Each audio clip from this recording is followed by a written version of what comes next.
चर्चा में आज का हमारा विषय कोई नया नहीं है। वह विषय है जिसने पूरे देश को हलाकान किया हुआ है। 70 दिन से दिल्ली की सीमा पर किसान जमे हुए हैं। किसान अपनी मांगों को लेकर अड़े हुए हैं। सरकार के मनुहार, सरकार के तेवर कोई काम नहीं आ रहा है। आज संसद के दोनों सदनों की बैठक शुरू हुई, लेकिन बैठक किसान आंदोलन की भेंट चढ़ गई। राज्यसभा भी स्थगित हुई, लोकसभा भी स्थगित हुई। कुल मिलाकर मामला उलझा का उलझा हुआ है।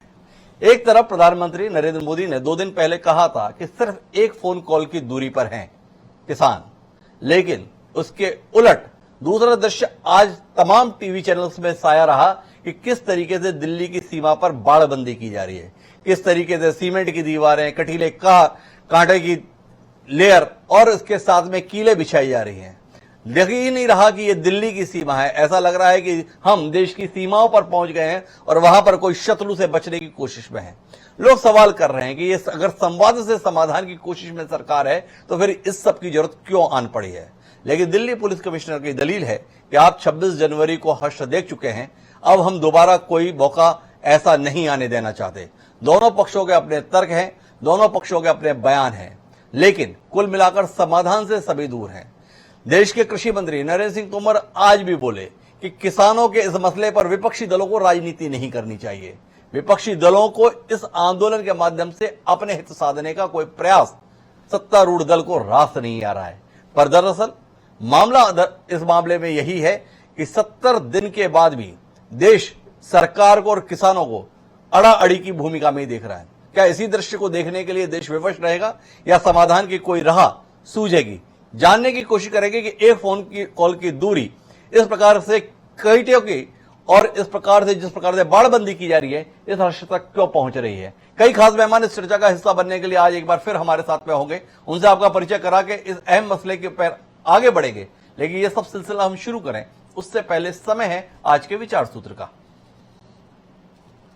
और हमारा आज का विचार सूत्र यह कहता है कि जो कार्य किसी भी समय किए जाने की बात है वह कभी भी नहीं किया जाएगा।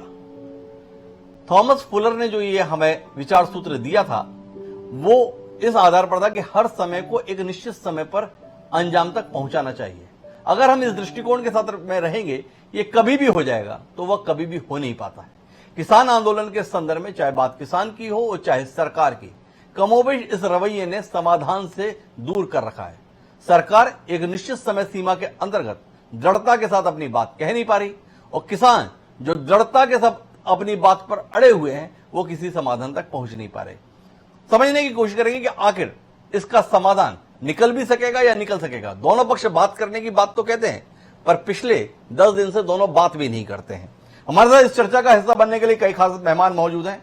हमारे साथ कांग्रेस पार्टी की तेज तर्रार नेत्री अलका नाब्बा खासतौर पर आज इस चर्चा में मौजूद है। बादल सरोज, इस किसान आंदोलन का एक बड़ा चेहरा, जाने माने कम्युनिस्ट नेता, वह भी हमारे साथ में मौजूद है। हमारे साथ देवेंद्र कटारा जी हैं, महामंत्री हैं भारतीय जनता पार्टी के किसान मोर्चा के, वह भी इस चर्चा के लिए मौजूद हैं। और हमारे साथ वरिष्ठ पत्रकार राकेश पाठक जी भी जुड़ चुके हैं। थोड़ी देर में हमारे साथ नरेश टिकैत भी होंगे जो भारतीय किसान यूनियन के अध्यक्ष हैं और इस आंदोलन को यू टर्न देने में सबसे बड़ी भूमिका नरेश टिकैत और राकेश टिकैत के द्वारा ही इन दिनों निभाई गई है। आप सभी का स्वागत है। चर्चा की शुरुआत बादल सरोज जी से करते हैं। बादल सरोज जी, देश के प्रधानमंत्री ने सर्वदलीय बैठक के दौरान कहा था कि समाधान की ओर अग्रसर हैं, बस एक फोन कॉल की दूरी पर हैं। कहां रह गई बात? ना सरकार ने आपको फोन किया ना आपने सरकार को फोन किया। देश के प्रधानमंत्री के बयान के बाद भी इतनी खामोशी, किस नजरिए से देखते हैं बादल सरोज जी इस बात को? एक फोन कॉल की दूरी की बात की थी जी, उसके तत्काल बाद सरकार ने अपनी टेलीफोन लाइन काट दी जी और टेलीफोन लाइन के बीच में बिठा दी 12 लेयर की दीवार, जिसमें सड़कों पर ठोक दी गई कीलें, कंक्रीट की आईटीओ के पास कंक्रीट की दीवारें खड़ी कर दी गई, 12 लेयर की परत खड़ी कर दी गई। ये है सरकार का गंभीरता। इस आंदोलन में अभी तक पिछले 6 महीने से एक भी घटना इस आंदोलन की ओर से नहीं हुई है जिसमें एक कंकरी भी फेंकने का कोई आरोप लगा। जी। लाल किले वाली बात पे अपन विस्तार से बातचीत कर चुके हैं। जी। वो भारतीय जनता पार्टी के समर्थकों द्वारा प्रायोजित तरीके से की गई घटना थी। सरकार बिल्कुल गंभीर नहीं है बातचीत के प्रति। सरकार की कोई रुचि नहीं है बातचीत में। सरकार ने पैसा लिया हुआ है कॉरपोरेट कंपनियों से और उस पैसे के आधार पर उन्होंने कॉन्ट्रैक्ट लिया हुआ है कि वो इन कानूनों को लागू कराएंगे, इसीलिए वो बात नहीं कर रहे हैं। हमारा बिल्कुल स्पष्ट मत है। देखिए, एक बार मैं फिर दोहरा दूं कि सरकार ने कहा कि वो 1.5 से लेके 2 साल के बीच में तक इन कानूनों को स्थगित करने के लिए तैयार है। इसका मतलब ये है कि इन कानूनों की अर्जेंसी नहीं है सरकार के लिए। जी। अगर वो 1.5 से लेकर 2 साल के बीच उनको स्थगित करने के लिए तैयार है तो अभी उनको वापस लेने में और 1.5-2 साल तक किसानों को कन्विंस करके अगर जरूरी समझे तो दोबारा लाने में क्या दिक्कत है। जी। लेकिन ऐसी कोई कोशिश नहीं कर रही है। देश की जनता पिछले कई वर्ष 20 साल से भारतीय जनता पार्टी भी मांग करती रही है कि बांग्लादेश की जो सीमा है उस पर कांटेदार तार की बाड़ लगानी चाहिए। जी। वो बाड़ आज तक नहीं लग पाई। जी। बकरियों को रोक सकती है। चीन की सीमा पर कोई बाड़ नहीं है, लेकिन देश के किसानों के बीच में और सरकार के बीच में ये जो बाड़ खड़ी की जा रही है, ये इतिहास में कभी नहीं हुई। इसका मतलब ये है कि सरकार केवल बोलती है, बातचीत करने के प्रति बिल्कुल गंभीर नहीं है। और सरकार केवल बोलती है, बातचीत करने के लिए गंभीर नहीं है, ये कहना है बादल सरोज जी का। लेकिन सरकार का एक और नजरिया है। सरकार का मानना है कि अच्छा खासा संवाद है हमारा किसानों के साथ में, लेकिन जो ये विपक्षी नेता हैं जिनसे खुद तो कुछ होता नहीं है, वो इस किसान आंदोलन के माध्यम से अपनी प्रासंगिकता को तलाश कर रहे हैं। खासतौर पे कांग्रेस को लेकर वह निशाने पर है। उनका मानना है कि राहुल गांधी केवल इस देश का माहौल खराब करते हैं और कुछ नहीं करते हैं। उस कांग्रेस पार्टी की नेत्री अलका लांबा जी हमारे साथ में है। बड़े गंभीर किस्म के आरोपों से घिरी हुई है कांग्रेस सरकार के अनुसार। आप इस किसान आंदोलन के माध्यम से अपनी खोई हुई जमीन पाने की चेष्टा कर रहे हैं और देश के कृषि मंत्री नरेंद्र सिंह तोमर आज बोल रहे हैं कि इस आंदोलन के संदर्भ में विपक्ष को राजनीति नहीं करनी चाहिए। इस नसीहत को लेकर क्या नजरिया है अलका जी आपका? डॉक्टर हिमांशु, पूरी की पूरी भाजपा को हमारे नेता राहुल गांधी जी और कांग्रेस की चिंता है जी। पर हमें अगर किसी की चिंता है तो 70 दिन से दिल्ली की दहलीज पर बैठा एक के बाद एक दम तोड़ता हुआ हमारे अन्नदाता की चिंता है। हमें चिंता है 11 बैठके किसान आपकी दहलीज पर आया, किसान चलकर आपसे सत्ता से बात करने आया और वो बैठकों के नतीजे नहीं निकल पाए। दिल्ली की दहलीज पर बैठी हूँ, टीकरी बॉर्डर गई, सिंघू बॉर्डर गई, गाजीपुर बॉर्डर गई, राकेश टिकैत जी के आंसू देखे। सैलाब आया मुजफ्फरनगर से लेकर मथुरा से लेकर बागपत से लेकर जिस तरह की पंचायतें हो रही हैं वो एक आंसू सैलाब लेकर आया। षड्यंत्र रचा गया, सत्ता द्वारा षड्यंत्र रचा गया, गणतंत्र दिवस वाले दिन षड्यंत्र रचा गया। अगर वो षड्यंत्र नहीं था, आपकी खुफिया विभाग फेल हो गया जब पठानकोट पर आतंकी हमला हुआ, पाकिस्तान की ISI को बुलाया गया। आपका खुफिया विभाग फेल हो गया जब दिल्ली की इजराइल एम्बेसी के बाद जो है ब्लास्ट होता है और इजरायली खुफिया एजेंसी को बुलाने का प्रस्ताव आता है। आज दीप सिद्धू, कहाँ है दीप सिद्धू? 26 तारीख से 2 फरवरी आ गया। विपक्ष पूछेगा तो सही सवाल, क्या देश के गृहमंत्री के साथ उसकी तस्वीरें ही कारण है कि अभी तक वो पकड़ा नहीं गया है? अब इसके लिए अमेरिका की खुफिया विभाग बुलानी हो या दोबारा पाकिस्तान बुलाना हो, ये भारत सरकार तय कर ले, लेकिन जवाब तो देना होगा। गिरफ्तार दीप सिद्धू होना था और गिरफ्तार कौन होता है? गिरफ्तार मनदीप पुनिया होता है। वो पत्रकार जहां पर किसान आंदोलन कर रहे हैं, वहां की बिजली काटी जाती है, पानी काटा जाता है, शौचालय हटाए जाते हैं, कटीले तार लगाए जाते हैं, कील लगाए जाते हैं, खाई खोद दी जाती है। खाई की जरूरत नहीं थी, पुल बनाया जाना चाहिए था, एक सेतु बनता जो सेतु संवाद को जिंदा रखता। लेकिन ये सब करके और ऐसे पत्रकारों को आप दबाएंगे। इंटरनेट सेवाएं बंद कर दी गई ताकि सच्चाई सामने ना आ पाए। सीधा प्रसारण जो मीडिया है या लोग हैं वहां का ना दिखा पाए कि वहां पर रात के अंधेरे में किस तरीके से अपनी सत्ता के दम पर बल का इस्तेमाल करके छल से कुचलने की कोशिश है। उस मनदीप पुनिया को, एक पत्रकार को, युवा पत्रकार को जेल और 14 दिन की न्यायिक हिरासत में भेज दिया जाता है। अलग बात है आज उन्हें बेल मिल गई। ये षड्यंत्र से हासिल क्या करना चाहती है?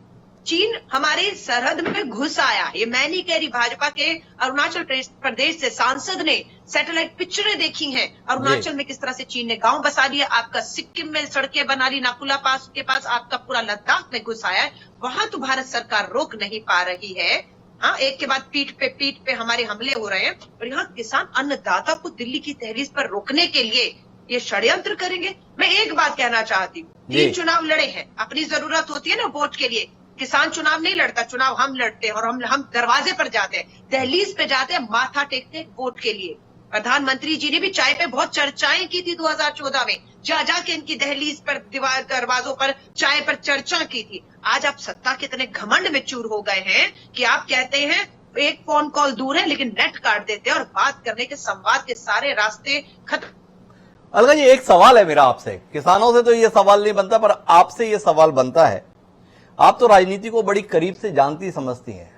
पिछले कुछ दिनों से देख रहे हैं कि गांव-गांव में इस किसान आंदोलन के समर्थन में बैठक हो रही है, खापों की पंचायत हो रही है, पूरे देश में एक अलग किस्म का माहौल चल रहा है। पर इसके बावजूद भी सरकार कोई पहल करती नहीं दिख रही। सरकार की इस दृढ़ता के संदर्भ में आप राजनीतिक दृष्टि से समझ पा रही हैं कि ऐसा क्या तेवर सरकार को बल दे रहा है जिसके कारण से वो अपने इस रुख को बनाए हुए है, इतने विरोध के उठने के बाद भी? आप समझ पा रही हैं इसे? डॉक्टर हिमांशु, जब अन्ना आंदोलन चल रहा था, डॉक्टर मनमोहन सिंह जी की सरकार थी, जी। तो मिनिस्टर्स का एक दल बनाया गया जो रामलीला मैदान में अन्ना हजारे जी से बातचीत करने जाता था, और उसके बाद ड्राफ्ट बने, बातचीत जारी हुई और सब कुछ हुआ। आज आप मुझे बताइए, अन्नदाता चल चल के इनके पास गया है, और आज 303 सांसद हैं, 70 दिन आपको मिले। कितने सांसद भाजपा के या मंत्री जाकर इस संवाद को जिंदा रख कर रास्ते निकालने के प्रयास किए, बता दीजिए। नियत नहीं थी। और अगर हम आज हम जो विपक्षी दल हैं, आज बिल्कुल जब एक षड्यंत्र होगा, अपने भाजपा के विधायक, सांसद और गुंडों को भेजकर कहा जाएगा लठ बजाओ पुलिस, हम तुम्हारे साथ हैं, हाँ बातचीत कराओ, हम तुम्हारे साथ हैं, ये नारे लगाते तो शायद एक नियत दिखती, लेकिन वो नियत नहीं दिख रही, षड्यंत्र। आज मैं कहूंगी, संसद के अंदर राकेश टिकैत जी को जाकर चर्चा नहीं करनी, यह अधिकार राहुल गांधी जी और दूसरे नेताओं जो इस समर्थन में खड़े हैं किसानों के आंदोलन के और कानूनों के खिलाफ है, उन्हें चर्चा करनी है। तो बिल्कुल मुझे लगता है कि अब किसानों को समझ आ चुका है कि अगर ठीक है, आज भी उनके राजनीतिक मंच पर कोई नेता मंच पर नहीं जा रहा, ना भाषण दे रहा है, लेकिन अपना समर्थन देने हर राजनीतिक दल का बड़ा नेता इसलिए जा रहा है कि उनका मनोबल ना टूटे। जिस तरह से साजिशें हो रही है, राकेश टिकैत जी के आंख में आंसू थे, उन्हें हिम्मत देने जा रहे हैं कि हिम्मत मत हारिए, ये लड़ाई संसद में। तो विपक्ष किसानों को यह एहसास कराने की कोशिश में है कि वो अकेले नहीं है इस लड़ाई में। इस देश में जो विपक्षी पार्टियां हैं वो आपकी मांगों के साथ में, आपके आंदोलन के साथ में, आपकी संवेदनाओं के साथ है। तो इस तेवर के बीच में हमारे साथ में देवेंद्र कटारा जी हैं, महामंत्री हैं भाजपा के किसान मोर्चा के। किसानों की आवाज, सरकार के खिलाफ इतनी बगावती स्वर, क्या सोचते हैं देवेंद्र कटारा जी? भाजपा अपनी चाल भूल गई, सरकार अपनी राह भूल गई, या ये सब लोग देश का हित भूल के किसी निजी हित में लगे हुए हैं जो आप लोग बर्दाश्त नहीं कर पा रहे हैं? सबसे पहले तो मैं बादल जी जो मेरे भाई हैं उनकी बात का मैं जवाब देना चाहूंगा जी, कि जहां तक जैसा उन्होंने ये बात उठाया, तो किसान आंदोलन की आड़ में विपक्षी लोगों ने क्या किया दिल्ली के अंदर, ये पूरा देश देख रहा था जी, विश्व में भी इसकी बहुत सारी आलोचनाएं हुई जी। अब ये किसान आंदोलन आप सभी लोग जानते हैं, मेरी बहन अलका जी भी बैठी हैं, आगे विद्वान लोग भी बैठे हैं। हिंदुस्तान के अंदर कितने राज्य हैं, कहीं कोई आंदोलन नहीं है जी। मध्य प्रदेश में है नहीं, उत्तर प्रदेश में है नहीं, बिहार में है नहीं, वेस्ट बंगाल में है नहीं, तो क्या किसान पंजाब और हरियाणा के अंदर ही रहता है? अब आते हैं हम किसान बिल के ऊपर जी। तो किसान आप इतनी आसानी से किसान बिल पर कैसे जाएंगे? आपको पश्चिम उत्तर प्रदेश में इतनी बड़ी संख्या में लोगों की मूवमेंट दिख रही है, आप बॉर्डर पे इतनी सारी बाड़बंदी कर रहे हैं, अगर जन समर्थन नहीं है, किसान नहीं आ रहे हैं, तो ये सारी व्यवस्था किस लिए कर रहे हैं? क्यों गांव-गांव के अंतर्गत लोगों को रोकने की कोशिश कर रहे हैं? आप बोल रहे हैं मध्य प्रदेश में नहीं है, आज ही डबरा में पंचायत हुई है, तकरीबन 10,000 से ज्यादा लोगों की मौजूदगी, राकेश पाठक जी वहीं से मेरे साथ में बैठे हुए हैं, मौजूद थे, इतनी आसानी से खारिज कर दिया आपने कि कहीं आवाज नहीं है। मुंबई में नासिक से पैदल चल के 25,000 किसानों ने सभा की इन 3 बिलों के विरोध में, दिखाई नहीं दिया आपको कटारा जी? सबसे बड़ी चीज एक और है कि इसमें जैसे नागरिक जो बिल पास हुआ था तो जनता के अंदर जो भ्रम फैलाया गया था जी उसी तरीके का ये भ्रम किसानों के अंदर फैलाने का प्रयास किया जाता है। जी और इस आंदोलन में जो लोग जिन विपक्षी दलों को जनता पूरी तरीके से नकार चुकी है, जी खारिज कर दिया है, जी वही लोग इस किसान आंदोलन की आड़ में राजनीति कर। जी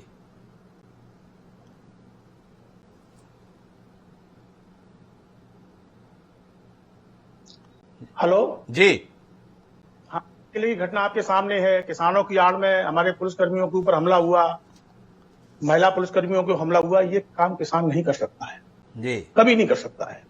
और जहां तक बादल जी कहते हैं कि इसमें भारतीय जनता पार्टी की समझी हुई रणनीति थी, तो इस बात में कहीं किसी प्रकार के कोई दम नहीं है। इनके पास में कोई मुद्दे नहीं है, इनके पास में जनता के बीच में काम करने का कोई वो नहीं है। इसलिए ये बेवजह के आरोप मनगढ़ंत लगाए जा रहे हैं। और बहन अलका जी, मैं एक बात आपसे ये जरूर कहना चाहूंगा कि मनमोहन सरकार में जी जहां किसानों की आय 6400 रुपए के आसपास की, वहां आज मोदी सरकार में, हमारी केंद्र सरकार में 9000 रुपए के आसपास हुई। भारतीय जनता पार्टी किसान को आत्मनिर्भर बनाने के लिए दृढ़ संकल्पित है। हर तरीके से किसान को आत्मनिर्भर बनाने के लिए ठोस योजनाएं लेके आ रही है। और विपक्ष, किसान इससे खुश भी है। जो किसान वास्तव में जो खेती करता है, मैं किसान हूं, मैं भारतीय जनता पार्टी को अलग कर रहा हूं, लेकिन एक किसान के नाते मैं आपसे बात करता हूं। जी मुझे इस बिल के अंदर मुझे कोई ऐसी कोई चीज दिखाई नहीं दे रही है जिससे मेरा अहित हो रहा है।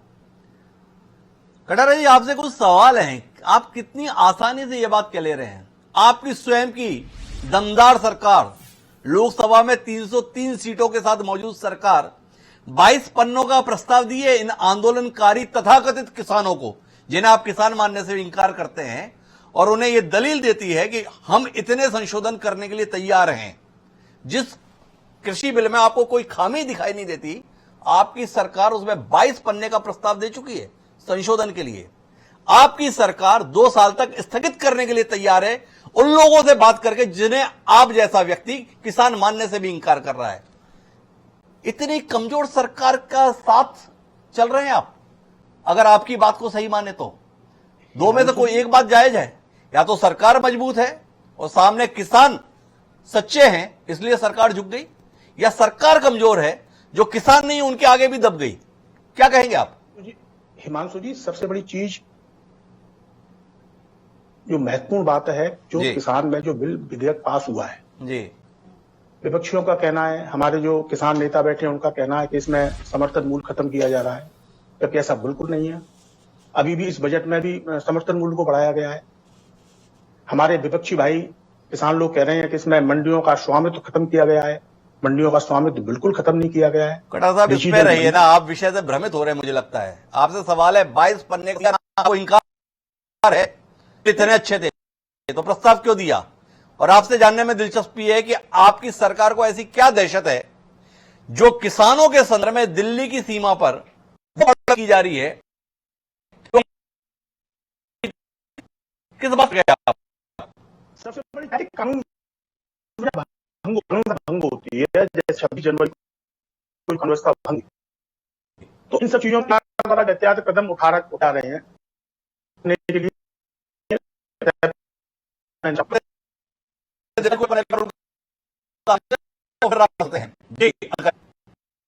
डॉक्टर हिमांशु जी, जो भाजपा 330 सबसे जो 5 करोड़ आते हैं, बारी के दरवाजे 70 दिन से किसान 50 किसानों को अंदर गुमराह कर रहे हैं। 11 बार हो उसमें हमें पड़ा जाए क्या नाम है, ये कह रहे 2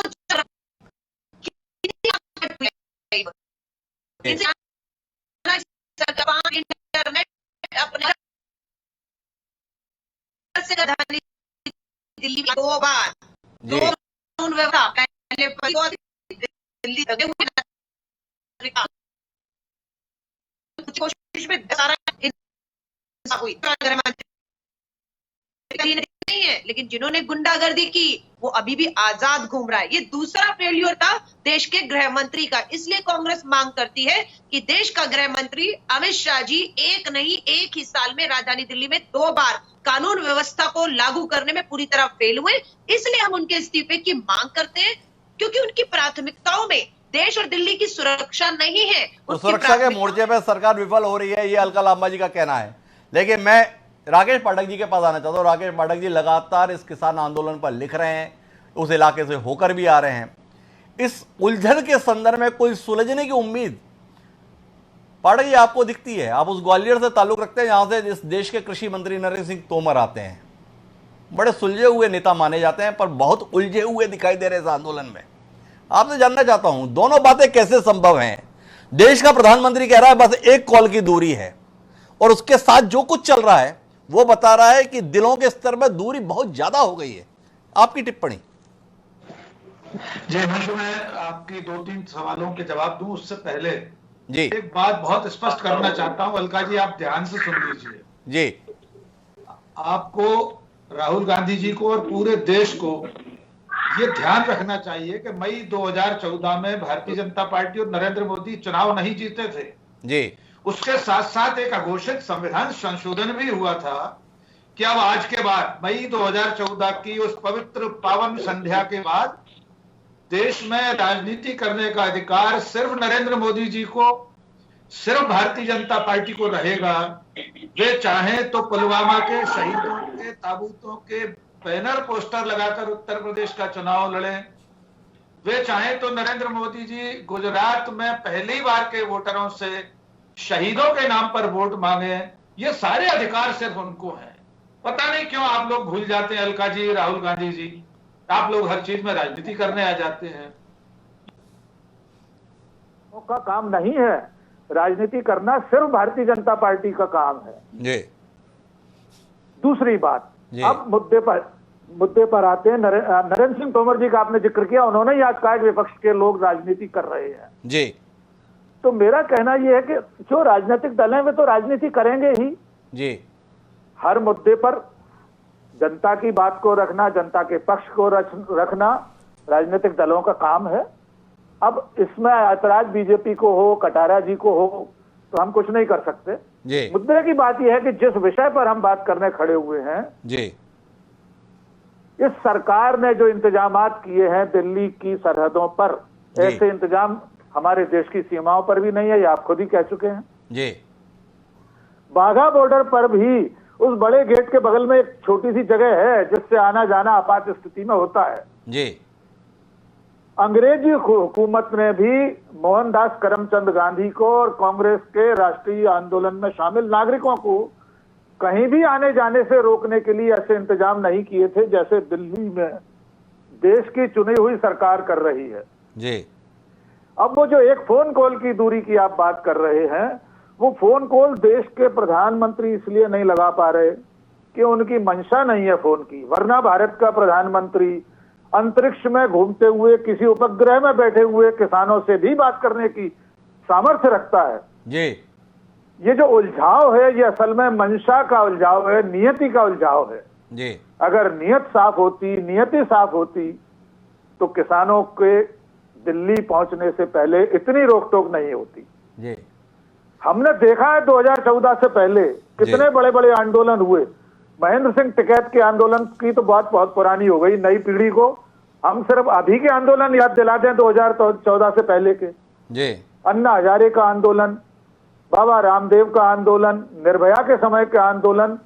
ऐसा कौन सा अवसर था जब देश की राजधानी में नागरिकों को आने से रोकने के लिए ऐसी बाड़ाबंदी की गई हो? तो सवाल यह है कि जो सरकार जन आंदोलनों की, जन पक्ष की शत्रु बनकर बैठी है, जनता को, किसानों को, देश के लोगों को शत्रु मान बैठी है, तो वो एक फोन कॉल भी नहीं लगने वाला है। राकेश पाठक जी, मेरा एक सवाल है, पिछले कुछ दिनों में अचानक विपक्षी दलों की सक्रियता इस आंदोलन को लेकर बहुत बढ़ गई। अचानक सारे विपक्षी दल खास तौर पर राकेश टिकैत के पास जा रहे हैं, अपना समर्थन व्यक्त कर रहे हैं। जो फोन कॉल की दूरी में आप सारी बात कह रहे हैं, क्या आपको नहीं लगता है कि इस देश में जो विपक्षी दल हैं वो इस दूरी को बढ़ाने की पूरी कोशिश कर रहे हैं, कहीं कॉल हो ना जाए दोनों में से किसी पक्ष के द्वारा, इसलिए हौसला दिए हुए हैं। राहुल गांधी बाकायदा पत्रकार वार्ता करके बोल चुके हैं, 1 इंच भी पीछे मत हटिएगा, हम आपके साथ हैं। क्या कहेंगे, इस पर भी कोई टिप्पणी करना चाहेंगे राकेश पाठक जी? बिल्कुल बिल्कुल स्पष्ट टिप्पणी करूंगा कि देखिए, विपक्ष में जो पार्टियां हैं वे सत्ताधारी दल के किसी भी मुद्दे पर प्रतिरोध के लिए सक्रिय होती ही हैं जी। और यह मुद्दा चूंकि जनता से जुड़ा हुआ मुद्दा है, किसानों का मुद्दा है। आदरणीय कटारा जी भले ही ना माने ये किसान है जी, तो आपने बहुत सारी फहरिस्त गिना दी किसानों की। बेंगलोर में लाखों लोग उस दिन थे 26 जनवरी को, हम और आप नहीं दिखा पाए। जबरा से लेकर आप पूरे देश के किसानों का जिक्र कर चुके हैं जी। अगर विपक्षी दल ये सोचकर कि एक बड़ा समुदाय, देश का बड़ा हिस्सा किसानों के रूप में, जो कि उनका मतदाता भी है, अगर उसके पक्ष में खड़े होना चाहते हैं तो ये फोन कॉल को रोकने की कोशिश नहीं मानी जा सकती। फोन कॉल सरकार लगा लेना, ये विपक्षी धराशायी हो जाएंगे उसी दिन। अलका लांबा जी, राहुल गांधी जी क्या कर पाएंगे अगर सरकार किसानों से संवाद करे, बात करे? तो क्या ये रोक सकते हैं? बादल सरोज रोक सकते हैं बात करने से? क्या राकेश पाठक जी ने एक सवाल उठाया है, मैं बादल सरोज जी के पास चलूंगा, लेकिन अलका जी कुछ हस्तक्षेप करने जा रही है। एक बार उनका हस्तक्षेप सुनते हैं, फिर बादल सरोज जी के पास चलते हैं। जी अलका जी। हमारे सम्मानीय पत्रकार राकेश जी ने बहुत कटाक्ष करके बहुत कड़वी बातें कही हैं, जो सच है, सच हमेशा कड़वा होता है। एक और बात बता देते हैं, कांग्रेस ने, कटाक्ष है, कांग्रेस ने अभी अभी प्रेस विज्ञप्ति जारी की है जिसमें देश के कृषि मंत्री श्री नरेंद्र सिंह तोमर जी को असम चुनावों का प्रभारी बनाकर दिल्ली छोड़कर असम जाने के आदेश दे दिए। ये कांग्रेस ने किया है, आप समझ रहे हैं। अब सच बताओ तो ये है कि भाजपा के जेपी नड्डा जी को असम चुनाव लड़ाने के लिए कोई और नेता नहीं मिला, श्री नरेंद्र तोमर जी को असम चुनावों का प्रभारी बनाकर दिल्ली से भेजा जा रहा है। यानी कि देश की सरकार, कृषि मंत्री की प्राथमिकताओं पर किसान आंदोलन नहीं है, उनकी प्राथमिकताओं पे चुनाव है। इसलिए अब कृषि मंत्री के बीच की जो दूरी और किसानों के बीच की, वो कांग्रेस नहीं दूर जो है उसका खाई बन रही, अब खुद ही उसको दूर कर दिया गया। बड़ी महत्वपूर्ण जानकारी अलका लांबा जी ने हमसे साझा की है कि देश के कृषि मंत्री नरेंद्र सिंह तोमर जी को एक और महती जिम्मेदारी पार्टी के द्वारा सौंपी गई है कि वो असम में विधानसभा चुनाव जो होने जा रहे हैं उसकी जिम्मेदारी भी साथ में निभाएंगे। बादल सरोज जी, मैं आपके पास लेके एक दूसरे सवाल को लेकर आना चाहता हूं। मेरा सवाल यह है कि देश के प्रधानमंत्री हैं नरेंद्र मोदी, विपक्षी दल जितनी भी आपत्ति करें, नाराजगी जाहिर करें, शिकायत करें, पर आप मानेंगे कि इस देश की जनता ने जो भी कारण हो पर उनको चुना था, स्पष्ट बहुमत की सरकार है और देश के वह प्रधानमंत्री हैं। अगर उन्होंने ये कहा कि एक फोन कॉल की दूरी पर किसान हैं, तो आप लोग एक बार फिर से बातचीत करने के लिए तैयार क्यों नहीं हुए? क्यों कॉल ना कर लिया आपने? देश के प्रधानमंत्री ने कोई बात कही, ये पहल करने से क्यों बच गए आप, या क्यों चूक रहे हैं, या क्यों बचना चाह रहे हैं? मेरे ख्याल से ये बात संज्ञान में नहीं आई है कि प्रधानमंत्री जी के वक्तव्य के आधे घंटे के अंदर जी संयुक्त किसान मोर्चे ने उनके इस वक्तव्य का स्वागत किया था जी, और 3 पैराग्राफ का एक वक्तव्य उन्होंने जारी किया था और ये कहा था कि ये बहुत स्वागत योग्य बात है। पहली बार प्रधानमंत्री जी ने किसानों के बारे में कोई बातचीत की है। हमें वो टेलीफोन नंबर चाहिए जिस टेलीफोन नंबर पे हमें बात करनी है जी। अभी तक वो टेलीफोन नंबर नहीं आया है जी। दूसरी बात हमने ये कही थी कि हमारी ओर से बातचीत में कोई डेडलॉक नहीं है। बहुत ही एरोगेंस के साथ 11वें दौर की बातचीत में सरकार के प्रवक्ता और कृषि मंत्री जी ये गए थे कि हमें जो कहना था वो हमने कह दिया, अब आप अगर इस हमारे कही हुई बात पर जी चर्चा करना चाहते हो तो आप आइए। बातचीत इस तरीके से नहीं होती है। बातचीत होती है कि हम बातचीत को दोबारा से शुरू कर रहे हैं और खुले दिल दिमाग के साथ करेंगे। आपने कंडीशन तय कर दी कि जो हमने आपको प्रस्ताव दिया था उस प्रस्ताव पर अगर आपकी सहमति है तो आप बातचीत करने के लिए आइए। ये बातचीत का न्योता नहीं है, ये बहुत ही गड़बड़ झाला। ये बहुत ही गड़बड़ झाला है, ये बादल सरोज जी का कहना है। हमारे साथ में नरेश टिकैत जी जुड़ चुके हैं, भारतीय किसान यूनियन के राष्ट्रीय अध्यक्ष हैं। 26 जनवरी के बाद बदले हालात में एक बार देश को ऐसा लग रहा था यह आंदोलन असमय ही दम तोड़ जाएगा, पर इस आंदोलन की अगर चाल बदल गई और धार बहुत तेज हो गई तो उसका बड़ा कारण राकेश टिकैत और नरेश टिकैत हैं। नरेश टिकैत जी से जानने में दिलचस्पी है। नरेश जी, आप आह्वान कर रहे हैं दिल्ली की ओर कूच करने का अपने किसान भाइयों से, और दिल्ली की सीमाओं पर बाड़बंदी हो रही है। किस संघर्ष में झोंकने जा रहे हैं आप अपने किसान साथियों को? सरकार की तैयारियां और उसके मुकाबले में आप क्या चाह रहे हैं साबित करना? सरकार इशारी साबित करना, उसका बुझो सरकार तो क्या चाह रही है? जी किलेबंदी की क्या जरूरत थी? जी बताओ, कहीं की बात है, क्यों किलेबंदी कर रहे हैं? क्यों खर्च कर रहे हैं देश का? जी अब अपनी जिद के आगे, अपने एम के आगे कोई सारे सामने कोई बोल रहा ना, हम बोल रहे हैं उनके सामने। बताओ, हमारा बिगाड़ो, क्या बिगाड़ा है? गोली चलवाओ, गोली चलवा दो अपना, ठीक है, उनका तो आखिरी वो है उनका। अगर गोली चलवा दो, निमट जाएगी बात। जी अमर राकेश को दोनों को मरवा दो अपना, छुट्टे इनके कांटे लिकड़ जाने। जी ये जो ड्रामा काट रहे, जो हाथी के दांत दिखाने के कुछ हो रहे और खाने के कुछ हो रहे, ये उसका बाज आवे। इन्होंने गलत जगह हाथ घेर दिया। जी करो ये जितनी बेइज्जती कर रही इन्हें। जी हम प्रधानमंत्री जी कहे, प्रधानमंत्री नहीं बोलते सुधा, हम सम्मान से नाम ले। और इन्होंने जो ड्रामा करा, जो भाजपा के झंडे लगा के, कमल के फूल के झंडे लगा के, ये सब देश को इसे तोड़ने की बात कर रहे, ये बात जावे, ढंग से बात करो। जो कुछ बात है, ऐसी बात नहीं, हम सम्मान में किसी की कमी नहीं करते। ये जो चुगत चारों तरफ को बेइज्जती के, किसान के सम्मान को ठेस लग रहे हैं पहुंचान, जी क्या होगा? जो भाजपा के कार्यकर्ता है, जो भाजपा के आदमी में लुकन लगे, जी लोगों तो आग छिपान लगे, नु कहने हमारे पे क्या कितने के स्टेप पे चाहे ना, बताओ जी। हम नहीं चाहते किसी का, ना हम राजनीतिकरण करते, ना कुछ है बातचीत। ये ढंग से बात करना, कुशलता हमें सबसे ज्यादा पसंद है। अगर ये टाइट पना रखते रहे तो हम इन तक 10 गुना टाइट बन गए। पूरा भारत देख रहे हैं, हम किसी की ऐसी बात नहीं करते जी। हाँ, हमारा कोई उद्देश्य नहीं, ना अपना हमारा तानाशाही का है, ना कुछ है। पर ये जिद्दी रवैया छोड़ दे अपना, ये जिद्दी रवैया सरकार को ले डूबेगा। ये जिद्दी रवैया सरकार को ले डूबेगा। नरेश टिकैत जी, आपका ये कहना है, पर देश के प्रधानमंत्री जी ने जब कहा था कि एक फोन कॉल की दूरी पे हैं, तो आपके किसान यूनियन के राष्ट्रीय प्रवक्ता और आपके छोटे भाई राकेश टिकैत जी ने बड़ी महत्वपूर्ण बात कही थी। उन्होंने कहा था कि ना हम प्रधानमंत्री का सर झुकने देंगे, ना किसान की पगड़ी झुकने देंगे।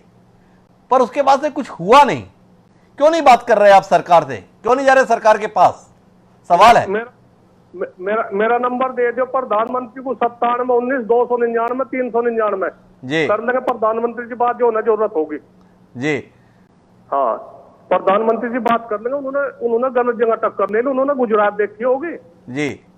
हाँ, ये उत्तर प्रदेश, हरियाणा और पंजाब ये देखा होगा जी।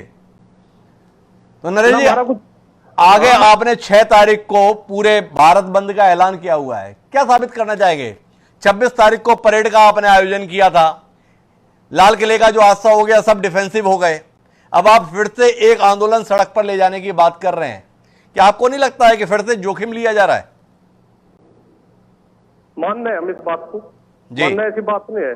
हम मजबूरी भी समझा, जनता की मजबूरी समझा, जनता को कितना नुकसान होगा, कितनी जोखिम उठाने पड़ेगा, कितनी परेशानी होगी, ऐसी बात नहीं जी। हम सारी जिम्मेदारी मानने अपने के बाद इस तरह की बात पर क्या करे, किस तरह की वो करे, अपना हाथ पाथ धर के बैठ जा, हम किसका को नहीं झोंक दे। जो हमारे साथ मरने जिन्हें में हर टाइम हमारे मान सम्मान को बचाने के लिए उसमें करे, तो किसानों को इस सरकार के आगे नहीं कर दे। सरकार बनवा दी थी या सरकार बाजावे, सरकार बनवा दी थी हमने जी। हम बेइज्जती नहीं करते, हमने सरकार सिर पर बैठाई अपने जी। और इन्होंने बिल्कुल एक भी तो काम बताओ हमारा जी। अरे एक दो तो काम बता दो, बता रहा यू काम कर दिया हमने। हम क्या कुछ कह रहे हैं, हमें पता, कुछ मांग नहीं रहे, कुछ खोज नहीं रहे। हम तो यही कहते रहे किसान जिंदा रह जा, खेती बाड़ी जिंदी रह जा। मैं माफी चाहूंगा नरेश जी, आप थोड़ा देर में जुड़े। हमारे साथ में देवेंद्र कटारा जी हैं, महामंत्री हैं भारतीय जनता पार्टी किसान मोर्चा के। उन्होंने बताया कि किसानों की जिंदगी बदल दी है इस सरकार ने। 6,000 की करीब कोई आय थी, 9,000 से ऊपर आय कर दी। सरकार बताती है सम्मान निधि आपको दी जा रही है। कल बजट पेश किया गया, बजट के बाद में टिप्पणी आई है कि दिल में किसान और गांव है। इतनी संवेदनशील सरकार, इतना किसानों के हित में सोचने वाली सरकार, इतना किसानों की भलाई के लिए प्रण प्राण से जुड़ी हुई सरकार, ऐसी किसान समर्थक सरकार के खिलाफ आप क्यों हैं नरेश टिकैत जी? देश समझना चाहता है, थोड़ा समझाएंगे क्यों आप ऐसी सरकार जो केवल और केवल किसान, केवल और केवल गांव के कल्याण के लिए समर्पित है, ऐसा देवेंद्र कटारा जी हमें बता रहे हैं, कार्यक्रम में मौजूद हैं। आप ऐसी सरकार के खिलाफ इतना क्यों हैं? कटारा जी का सम्मान करें हम, ऐसी बात नहीं, बढ़िया आदमी कटारा जी। जी प्रधानमंत्री जी का भी हम सम्मान करें जी। पर एक तो बताओ जी कटारा जी के सच्चे दिल से कटारा जी को पूछ लो, तमें किता का अधिकार है बोलने का? जी सरकार का शिकंजा थारे पर किस तरह तक खींचा गया? इनमें जितनी चाबी भरे इतना बोल रहे हैं ये। जितनी इनमें चाबी भरी जाए उतने ही बोलते हैं देवेंद्र कटारा जी। नरेश टिकैत जी मानने से इंकार है कि ये किसान नहीं है आपका, या आप मानते हैं कि किसान है? महेंद्र टिकैत जी के बेटे हैं, आपकी तरफ से इनको भी किसान मानने से इंकार है, किसान नेता मानने से इंकार है, तो वो भी आप व्यक्त कर सकते हैं। और उन्होंने जो मुद्दे उठाए हैं उसको लेकर सत्तारूढ़ दल के प्रतिनिधि होने के नाते कुछ कहना चाहेंगे आप देवेंद्र जी? आप सुन पा रहे हैं? जी जी देवेंद्र जी, कोई हाँ, जी आप जी। सुन पा रहे हैं? प्रणाम जी टिकैत जी, बिल्कुल आपकी बात सुन मैं रहे हैं। एक बात ये कहना चाहूंगा कि 26 जनवरी को जो दिल्ली के अंदर घटना हुई, जी लाल किले पे उपद्रव हुआ, महिलाओं के साथ में, पुलिसकर्मियों के साथ में बदतमीजी हुई, क्या ये सब घटनाएं किसानों ने की? जी एक चीज। दूसरी चीज, भाई मेरे बड़े भाई हैं, मेरे सम्मानित हैं, और मैं आदरणीय बाबा साहब का बहुत सम्मान भी करता था और उनसे व्यक्तिगत तौर पे मैं मिलता भी था। जी इसमें जैसे कि नागरिक जो बिल भारत सरकार ने जो पास किया था, और उस बिल में जो हमारी जो विपक्षी मित्र हैं उन लोगों ने भ्रम फैलाया था, जी उसकी जीता जागता उदाहरण शाहीनबाग में था ही, कितने दिनों तक धरना प्रदर्शन चला। मैं अपने राकेश जो टिकैत भाई हैं उनसे एक चीज कहना चाहूंगा कि इसमें किसानों का कहना है कि समर्थन मूल्य बिल्कुल खत्म कर दिया जाएगा, कि जबकि सरकार ये कहती है कि समर्थन मूल्य पहले भी था, आज भी और आगे भी रहेगा। मंडियों का स्वामित्व, किसानों का कहना है कि मंडियों का स्वामित्व पूर्ण तरीके से खत्म हो जाएगा, जबकि केंद्र सरकार चिल्ला चिल्ला के कह रही है कि मंडियों का स्वामित्व कल भी था, आज भी और आगे भी रहेगा। हम लोगों ने जिले स्तर पर डिजिटल मंडियां बनवाई हैं और बनी भी हैं। अब जहां तक सवाल आता है कॉन्ट्रैक्ट खेती का, तो कॉन्ट्रैक्ट खेती में आज भी हम लोग कॉन्ट्रैक्ट खेती करते हैं, नजाई पे देते हैं, बटाई पे देते हैं, भेज पे देते हैं। तो हमारा जो कॉन्ट्रैक्ट जो होता है वो खेती से होता है, कृषि से, जो उसमें उपज होती है उससे होता है, ना कि जमीन से होता है। तो यदि इसमें कॉन्ट्रैक्ट खेती की जहां तक बात आती है, तो मैं समझता हूं कि शायद किसान का इसमें कहीं कोई अहित नहीं है। अच्छा, जहां तक किसान को अपनी उपज बेचने का अधिकार रहता था, तो मैं आगरा का रहने वाला हूं, मैं अपनी उपज को बॉम्बे में भी बेच सकता हूं, मैं अपनी उपज को बेंगलोर में भी बेच सकता हूं, तमिलनाडु भी बेच सकता हूं। पहले तमाम तरीके के टैक्स लगते थे, वो सारे टैक्स मंडी। माफ करना कटारा जी, मैं माफी चाहूंगा बीच में रोकने के लिए। इस देश के किसान को अपने जिला मुख्यालय तक भेजने की तो हैसियत रहती नहीं है। इस देश में 80% किसान की यह हैसियत नहीं है कि वो जिस गांव में खेती करता है ना, वहां से अपने जिला मुख्यालय में जाके फसल बेच ले। आप बेंगलोर, दिल्ली, तो कुल मिलाकर उन आरोपों को ही साबित कर रहे हैं जो किसान नेता बोल रहे हैं कि ये कुल मिलाकर कॉर्पोरेट के हवाले कर रहे हैं। ये काम कॉर्पोरेट करता है कि आगरा से लेगा और बेंगलोर में जाके बेच जाएगा। इस देश के किसानों के संदर्भ में आप बात कर रही है, जिसमें 80-90% किसान 2 हेक्टेयर से ज्यादा की जमीन नहीं रखता है। आप किस तरीके की दलील दे रहे हैं देवेंद्र जी?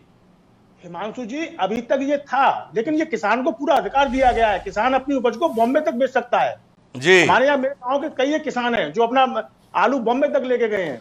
ये कमोबेश वैसी बात हो रही है कि जिसको 2 जून रोटी के लाले पड़े हुए हैं, उसके संदर्भ में कहा जा रहा है अगर आपकी जेब में पैसे हो तो आप 5 स्टार होटल में भी जाके खाना खा सकते हैं। लेकिन मेरे साथ में अलका लांबा जी है। अलका लांबा जी, आपने पूरी दलीलों को सुना। नरेश टिकैत जी जो बात कह रहे हैं, क्या इस स्वर्ग के अंदर आप बतौर राजनीतिज्ञ कोई समाधान देख पा रही हैं? आखिरकार एक लोकतांत्रिक देश में कोई आंदोलन को एक सम्मानजनक समाधान तक पहुंचना चाहिए, यह भावना तो आपकी भी होती होगी। जो बातचीत के स्वर हैं सत्ता पक्ष के और आंदोलनकारियों के, इसके बीच में कोई संभावना समाधान की अलका लांबा देख पा रही हैं, या हम एक बड़ी उलझन की ओर आगे बढ़ते जा रहे हैं? देखिए, सत्ता की अगर नियत हो समाधान निकल सकता है, जी। लेकिन मैं पहली बार नरेश टिकैत जी के साथ किसी चैनल पे जुड़ी हूँ, जी। सलाम करना चाहती हूँ दोनों भाइयों ने, नरेश टिकैत जी, राकेश टिकैत जी, आपने अपने स्वर्गीय पिताजी का सर फक्र से, गर्व से ऊंचा कर दिया है, क्योंकि राकेश टिकैत जी की आंख में वो आंसू जी। उनकी कमजोरी ही थी, भावुक हो गए थे, क्योंकि 170 किसानों ने इस आंदोलन में दम तोड़ दिया था और उन्हें एक पल में लगने लग गया था 27 जनवरी की रात को, क्योंकि 26 का षड्यंत्र कामयाब नहीं हुआ। 27 जनवरी को रात को अंधेरे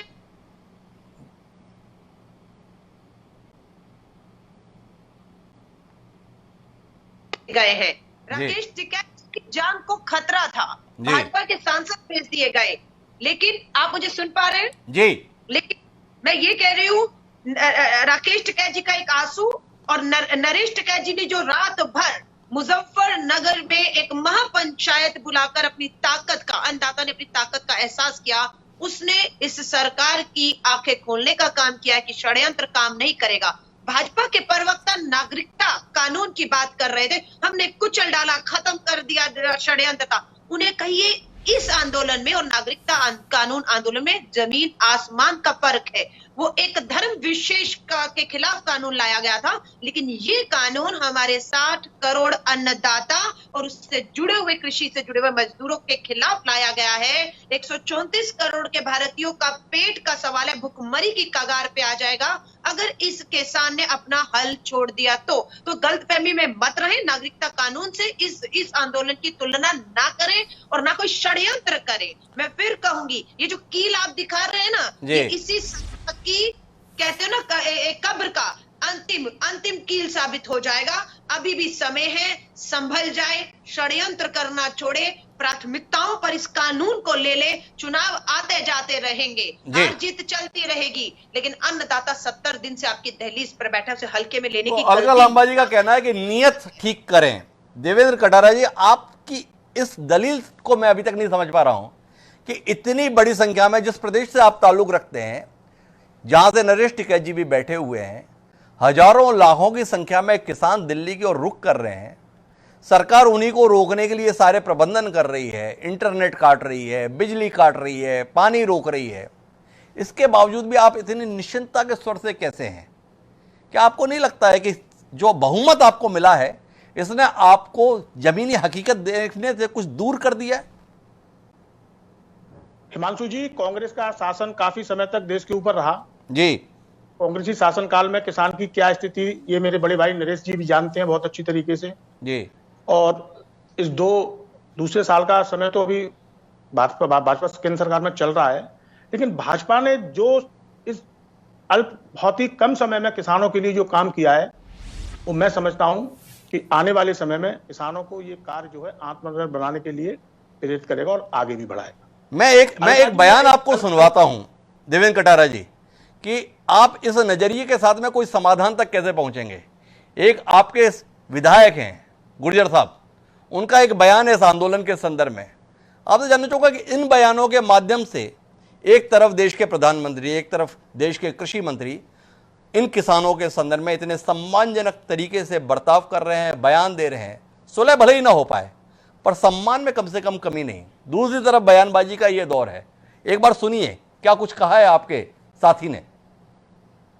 आज भी जितने भी वहाँ बैठे हैं वो 100% आतंकवादी हैं, क्योंकि जो फर्जी जो किसानों के नेता बने थे वो मुंह छुपा के दुम दबा करके यहाँ से भाग चुके हैं कायर। आज उनको जरूरत है कि पुलिस उनको शूट करे। अगर वो नहीं भागते 24 घंटे के अंदर, तो सरकार के सामने अगर कोई ऐसी दिक्कत है तो मेरी विधानसभा और एनसीआर के लोग एकदम तैयार हैं और हमारे समाज के लोग भी एकदम पूरी तरह तैयार हैं कि इनको जूते मार के खदेड़ने का काम करेंगे। क्या कहेंगे देवेंद्र कटारा जी, इन आंदोलनकारियों के संदर्भ में, इन मनोभावों के साथ समाधान की उम्मीद करें या देश के प्रधानमंत्री जो बात कर रहे हैं उस पर भरोसा करें?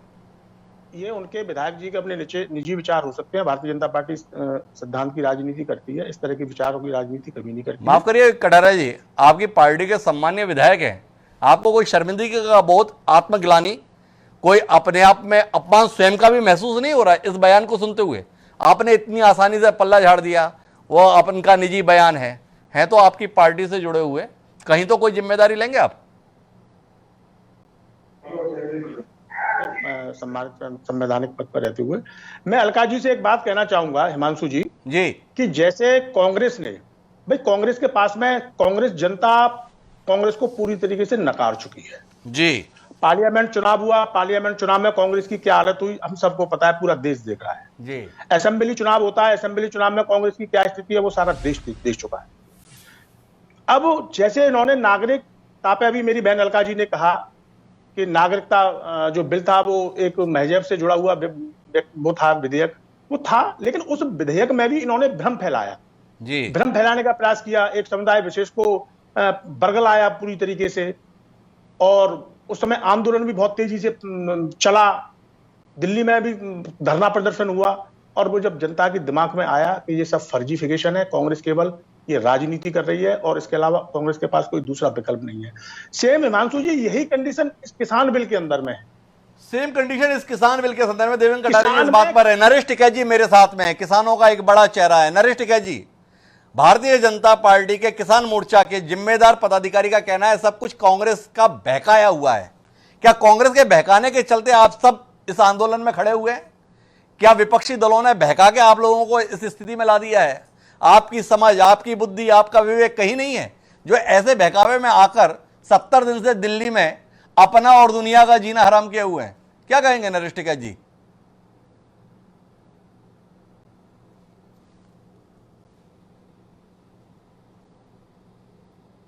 जी नरेश जी,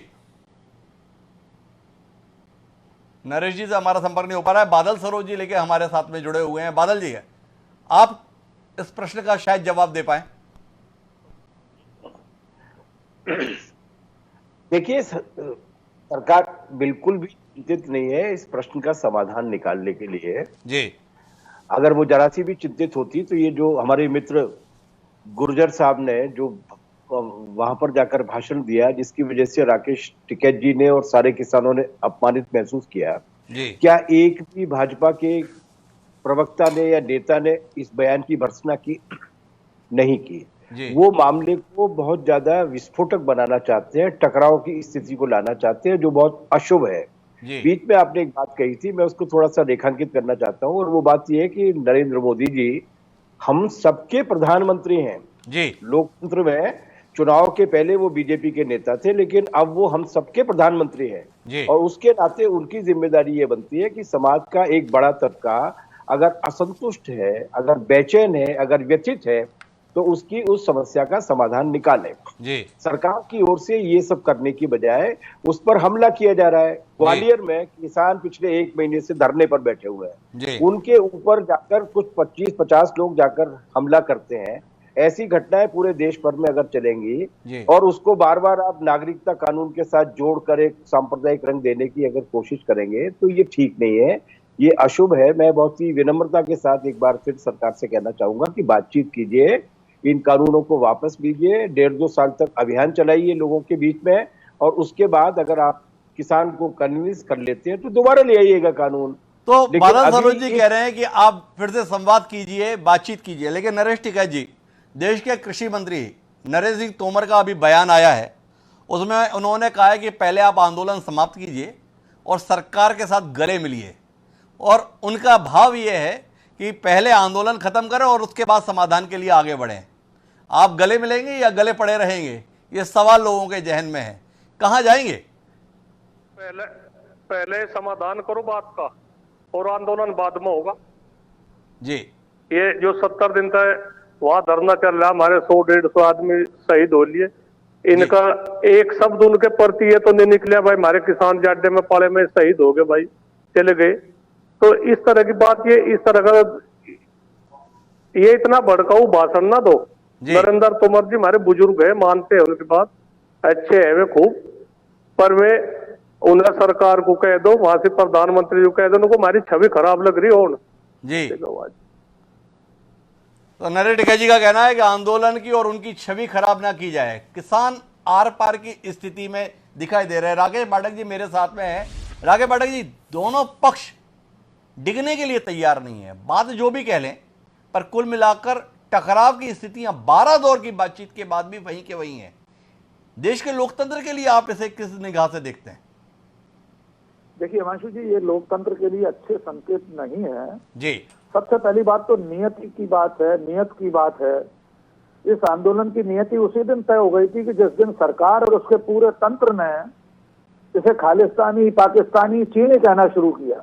जी। केंद्रीय मंत्री, प्रदेशों के मुख्यमंत्री, सांसद, विधायक, भारतीय जनता पार्टी का पूरा तंत्र सिर्फ प्रधानमंत्री को छोड़ दें तो सबने ये साबित करने की कोशिश की कि ये देशद्रोहियों का आंदोलन है, खालिस्तानियों का आंदोलन है। मैं बड़ी विनम्रता से देवेंद्र कटारा जी से कहना चाहता हूं, ब्रह्मांड का सर्वशक्तिमान प्रधानमंत्री हमारे पास है इस वक्त, विश्व के सबसे योग्य गृह मंत्री हमारे पास है, तो एक भी खालिस्तानी 70 दिनों में गिरफ्तार क्यों नहीं हुआ?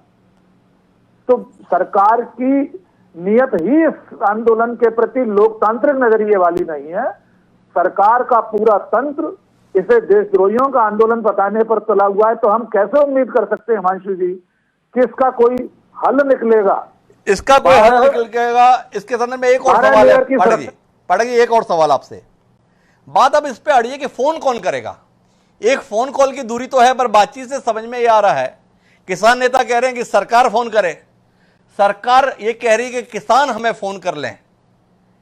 इस द्वंद्व को कौन तोड़ेगा? क्या अलका लांबा जी से हम लोग उम्मीद करें कि वो दोनों को ही कॉल करके कोई बातचीत करा दे? जी राकेश जी। जी देखिए हिमांशु जी, लोकतंत्र में अहंकार किसी का नहीं चलता, न चलना चाहिए जी। फिर भी जनता ही मालिक है लोकतंत्र की। लोकतंत्र लोक शब्द से ही बना हुआ है। तो किसी भी लोकतांत्रिक राष्ट्र राज्य में सरकार का अहंकार, सरकार की जिद लोक विरोधी मानी जाती है। इस सरकार को अगर सिर्फ एक उदाहरण याद कर लीजिए, नरेश भाई बैठे हैं, नरेश टिकैत जी के पिताजी 5 लाख लोगों को लेकर वोट क्लब दिल्ली पर चढ़ाए थे जी। सिर्फ 5 दिन या 7 दिन में। इससे भी ज्यादा बहुमत की राजीव गांधी की सरकार ने समझौता किया और सारी मांगे मान ली, उन्होंने चाय और छाछ पिलाकर विदा कर दिया। अगर इससे अधिक सीटों वाली सरकार राजीव गांधी की ऐसे ही अहंकार, ऐसे ही हठधर्मिता पर अड़ी रहती तो क्या महेंद्र सिंह टिकैत जी और उनके साथ आए लाखों किसानों को, तब किसी ने नहीं कहा कि ये देश के किसानों का आंदोलन नहीं है, ये सिर्फ महेंद्र सिंह टिकैत के 5 लाख किसान आए, 130 करोड़ 120 करोड़ होगी उस समय जनसंख्या। तो कुल मिलाकर राघव पाठक जी की दलील यह है कि सरकार की तरफ से पहल होनी चाहिए। अलका लांबा जी कुछ कहना चाह रही है, पहले उनकी बात सुनते हैं। जी अलका जी। देखकर जो घमंड हो सके, इन्हें कहिए पहचानिए कौन है। ये टिकैत साहब हैं, किसान के नेता डॉक्टर मनमोहन सिंह जी के साथ आपको बैठे हुए दिख रहे हैं। आप समझ रहे हैं जी। उन्होंने खालिस्तानी, आतंकी, अर्बन नक्सली नहीं बताया था। आप इन्हें समझाइए कि प्रधानमंत्री जी घमंड, अहंकार, बहुमत का छोड़ दें। मनमोहन सिंह जी मिल सकते हैं। और अभी हमारे वरिष्ठ पत्रकार ने बताया 1988 में राजीव जी प्रधानमंत्री थे, 5 लाख किसान दिल्ली में आ गए थे, लेकिन प्रधानमंत्री जी ने, राजीव जी ने उनसे बात की, अपने कदमों को पीछे लिया, क्योंकि उन्हें लगा जो मैं कर रहा हूं अगर किसान को लगता है उसके हित में नहीं है तो करने का कोई लाभ नहीं है, उसे वापस लिया गया। लेकिन आज आपने ही भाजपा के एक विधायक को सुनाया है, वो कुछ आप भाजपा का कार्यकर्ता नहीं है, समझिए इस बात की गंभीरता को। वो एक चुना हुआ जनप्रतिनिधि है भाजपा का, जो हिंसा की बात कर रहा है। वो कह रहा है अगर सत्ता से नहीं संभलता, ठीक उसी तरह जिस तरह नागरिकता कानून में दिल्ली में बैठे कपिल मिश्रा ने कहा था डीसीपी की उपस्थिति में कि आपसे ये नहीं होता तो हमें बताइए, और बाद में वही हुआ, दंगे हुए, दंगे की आड़ में 50 लोगों की जान गई और वो आंदोलन को कुचला गया। आज फिर भाजपा का ही एक विधायक वही शब्द बोल रहा है कि देश की सरकार, गृह मंत्री से, पुलिस से नहीं संभलता तो हमें बताइए, हम इन्हें खदेड़ देंगे रात भर में। तो आप समझ रहे हैं चल क्या रहा है। शायद इसी के तहत खाने के दांत और हैं, दिखाने के कुछ हैं, ये दिखा कुछ और रहे हैं, और पीठ के पीछे साजिशें निरंतर इस आंदोलन को जो है षड्यंत्र करके कुचलने की, बदनाम करने की, हिंसा में बदलने की, कि एक एक किसान को जेल में ठूसने की इनकी जो कोशिश हो रही है। अलका जी का कहना है। मैं देवेंद्र कटारा जी आपसे आखिरी बातचीत के लिए आ रहा हूं और आपसे जानना चाहता हूं, आप जितनी दलील दे रहे थे तो फिर आपसे सवाल केवल एक है, जब कानून इतने अच्छे हैं, सरकार आपकी दमदार है, सरकार के इकबाल को लेकर कोई संदेह नहीं है, तो सरकार दमदारी से कहती क्यों नहीं है कानून में कोई संशोधन होगा नहीं, कानून जस के तस रहेंगे, एमएसपी को लेकर नया कानून बनेगा नहीं, कुल मिला के ये हमारी सरकार का फैसला है। ये कहने से आपकी सरकार डर क्यों रही है? जब आपको लगता है कि सब कुछ इतना अच्छा है, क्यों डर रही है? अपनी सरकार की दमदारी क्यों नहीं दिखा पा रहे आप? हमारे जितने भी जो किसानों के जो आदरणीय नेता हैं, सम्मानित नेता हैं, माननीय कृषि मंत्री जी ने सभी को बुलाया, सभी के साथ में कई दौर की बातचीत भी हुई है और जो हम लोगों ने बिल, केंद्र सरकार ने जो बिल पास किया है उस बिल के विषय पर भी चर्चा की है कि भाई इसमें किसानों का कोई हित नहीं है, जो भी चीज है वो आपके सामने है। सरकार ने इनके सामने एक प्रस्ताव ये भी रखा है कि हम इस बिल को कुछ दिन के लिए पोस्टपोन कर सकते हैं। एक बार पहले आप लोग समझ लो, 1.5 साल के लिए हम इसको पोस्टपोन करते हैं, एक बार इसको आप समझ लो अच्छी तरह से कि इस बिल में है क्या, किसानों का क्या हित है, लेकिन उसमें भी ये तैयार नहीं है।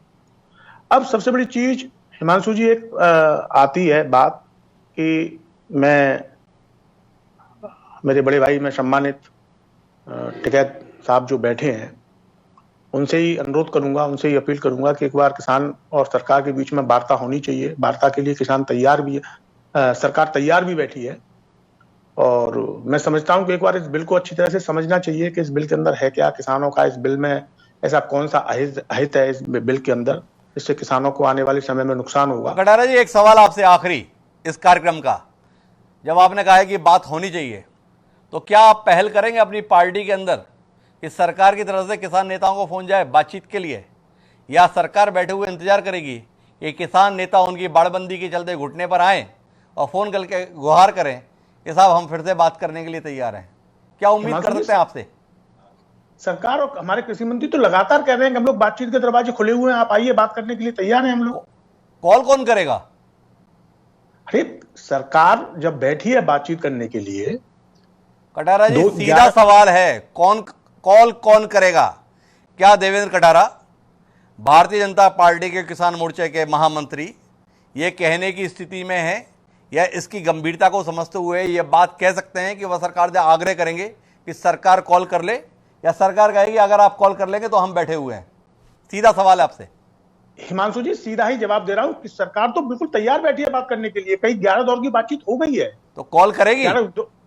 11 दौरों की बातचीत सरकार ने तो अपने दरवाजे खोले रखे हैं, तो कॉल नहीं करेगी, सरकार दरवाजे खोलकर बैठी है। नरेश टिकैत जी मेरे साथ में। नरेश टिकैत जी, 6 तारीख को भारत बंद का आह्वान, आगे क्या? कॉल करेंगे सरकार को या कॉल का इंतजार करेंगे? आखिरी सवाल आपसे इस कार्यक्रम का। नहीं, कुछ नहीं, हम तो कॉल भी कर लेंगे, हमको हमारी कोई ऐसी जिद नहीं है जी, बिल्कुल जिद नहीं है। हम तो हाथ जोड़ कर कहे हमारे तो जो कुछ परेशानी हो रही हो जनता को, उसके लिए माफी मांगे हम, हमारी मजबूरी है, हम क्या करें जी, हमारे पे इस तरह से जिंदा नहीं रहा जाने का जी। जितना हमारे स्वाभिमान को हमारे ठेस पहुंचा दी। ये आदमी स्वाभिमान के लिए मरे, और काम धंधे तो हो जा, बातचीत भी हो जा, सब बात हो जा, या सरकारी रवैया छोड़ दे, या टकराने का रवैया छोड़ दे, ये पुलिस फोर्स का जो हमारे पे वो लगा रही वो भाई हम ताकत पे सब वो कर देंगे, या ताकत हमारे जो वसा आंदोलन है, हम हिंसा में नहीं विश्वास रखते। ये ढंग से बात कर लो, या बात में सब सुधर जाएगा जी, बात में सब सुधर जाएगा। पर कॉल कौन करेगा? नरेश टिकैत जी, आखिरी बातचीत, कॉल आप लोग करेंगे या कॉल का इंतजार करेंगे सरकार की तरफ से आने का? भाई एक तो बताओ जी, मुझे नंबर बता दो, हम ही पहल कर लेंगे। अन्य मारा नंबर मैं अपने इस पर बता रहा, 5719-299-399, प्रधानमंत्री जी एक मिस कॉल मार दो, हम फिर कर लेंगे भाई, और क्या है बातचीत। देखो नू एक रहे समाधान। तो नरेश टिकैत जी ने समाधान की राह प्रशस्त कर दी। उन्होंने कहा है कि मुझे नंबर दे दीजिए, मैं कॉल करने के लिए तैयार हूं। सरकार पर निर्भर करता है कि क्या वाकई वो किसानों से बात करना चाहती है। अगर बात करना चाहती है तो अपना नंबर भिजवा दे, शायद समाधान की दिशा में कोई कदम आगे बढ़ पाए। लेकिन अभी तक जो तौर तरीके हैं उसमें चाहे अलका लांबा जी हैं, चाहे राकेश पाठक जी हों, चाहे नरेश टिकैत और बादल सरोज है, उन्हें लगता है कि सरकार का वर्तमान तौर तरीका समाधान की दिशा में कदम उठाता नहीं दिख रहा है। देवेंद्र कटारा जी भी अपने तेवर से यही जाहिर कर रहे हैं कि भले ही 70 दिन आंदोलन को हो गए हैं, पर जिस मुद्दे पर आंदोलन है उस मुद्दे में कोई दम नहीं है। जब तक सरकार और संगठन दोनों को मुद्दे में दम दिखेगा नहीं, तब तक समाधान निकलेगा कैसे? यही समस्या है। देखें समाधान के लिए हमें अभी और कितना इंतजार करना है और किसानों के संघर्ष को अभी क्या और आयाम देखने हैं। आप सभी मेहमानों का धन्यवाद एक अहम मसले की चर्चा का हिस्सा बनने के लिए, एक ऐसे मसले का जिसने पूरे दुनिया के सामने देश को एक अजीबो गरीब स्थिति में लाके खड़ा कर दिया है। उम्मीद करते हैं कोई सुखद समाधान निकले। अब समय है आज के शेर का। हमारा आज का शेर वर्तमान माहौल की जटिलता को समर्पित, हमारा शेर किसानों की भावनाओं को समर्पित करते हुए कहता है कि हुआ करती है दुश्वारी से ही आसानियां पैदा, कि हुआ करती है दुश्वारी ही से आसानियां पैदा, बड़े नादान हैं मुश्किल को जो मुश्किल समझते हैं। अजम मुजफ्फर नगरी ने जो ये लिखा था, ये आंदोलनकारियों का हौसला बढ़ाने के लिए था। उम्मीद है आज का ये शेर उन तमाम किसानों के हौसलों को थोड़ी सी उम्मीद जगाएगा, जिन्हें लगता होगा कि 70 दिन हो गए, बहुत ज़्यादा हो गया। आज के इस कार्यक्रम में इतना ही। कल फिर मिलेंगे नए विषय के साथ या इसी विषय के साथ, ये कल ही बता पाएंगे। बहरहाल मुझे दीजिए आप सादर प्रणाम।